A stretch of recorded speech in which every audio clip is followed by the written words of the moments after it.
no de em say da biada na yakọ na omu MCE na bo no menim say wahu a stories be in the office mu any ade I don't know but I believe we say kwan a ye fa so a ye appoint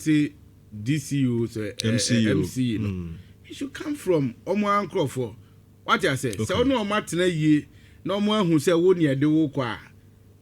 they obey bia no you are coming from them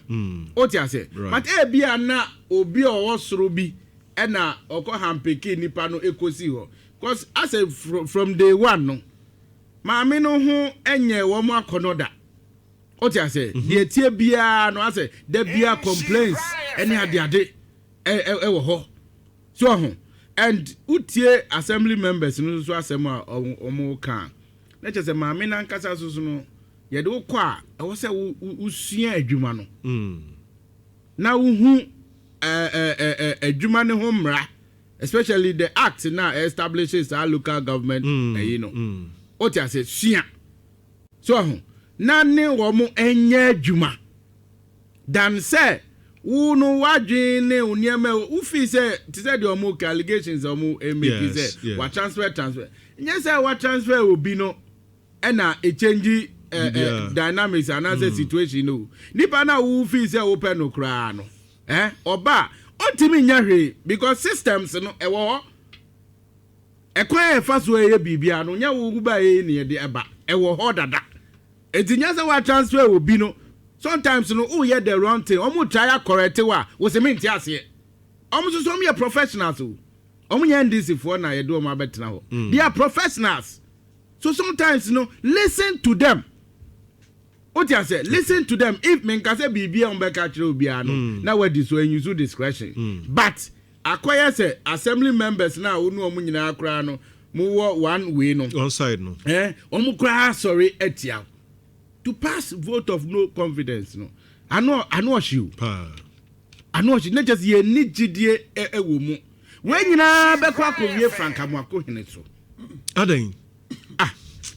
no on share amakohene ase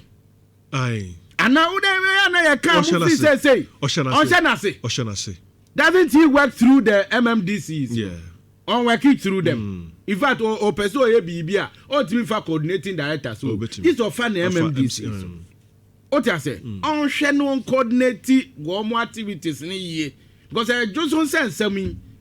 I shall see ache I was saying by this time no we visited her some couple of times I share problems na nkasa e wo ho so because I say my omo cannot say issue no nkasa na e wo ho na ye address na mo wode na nam e ho na onye hwe ukoka na asema wasi we no susu na wo kan wo na wo say wo hwe no nyame what I say one time we crowd there you say wo confirm real no obi twa ne picture identity no obi twa ne picture where MCE no o ja se o confirm real baby say odi kogu baby no obi twa ne say wa hwe wonyi wadwuma yi nti wo say wa na wo si say maami si menti ase o ja se nti se wo tena RCC ho na da bia no wo ye wadwen say TikTok and abeye reality na e wo form na wo nkrofo na e wo say wo hwe na wo coordinate the activities no it will don't know you it will expose it o ja se it will expose it hwe adujama o ahafano south MCE any MP akabum e2 gala yes for the first time Abesua forest obi anwura muda mobaye na mutu e wo ho ye ka ho asem denden dia nananom kra pamo MP ne this is obi free na himfie for the first time ukobosomtwe a MCE no ye say onim galamsey no hu bi o ti ase e wo bosomtwe first time ni entu galamsey e wo bosomtwe aduru ho eti yesre ye penasem ti da bia ye kana asem no o ti ase onhwe non coordinated activities of the MMDCs na koya too many ade echi a sei ade we enye papa o ti ase assembly members na dia o maye no e kire se ye nigidie wo ho na me no eye se o maye press conference sa dan senka as usual of NDC no kabadi stage dem